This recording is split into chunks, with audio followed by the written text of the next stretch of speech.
How to enable developer mode on iPhone. Hello everyone, I am Bishaka and welcome to our channel. Now let's get right into the tutorial.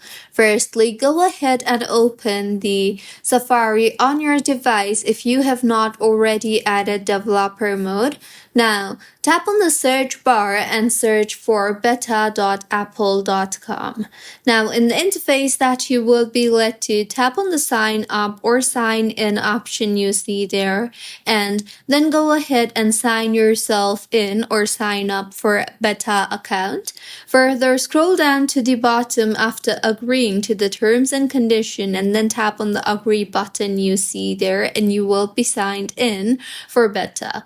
Once signed in, beta will be installed on your iPhone. So simply go ahead and launch the settings application on your device, and then tap on general and then on software update.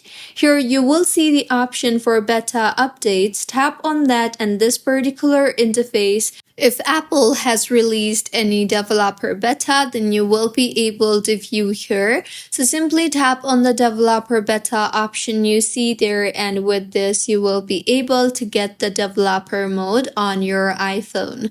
So this was about how you can enable developer mode on your iPhone. If you find this tutorial helpful, please like the video and do comment if you have any queries. Also, do subscribe to our channel for more helpful tutorials like this. See you on the next one.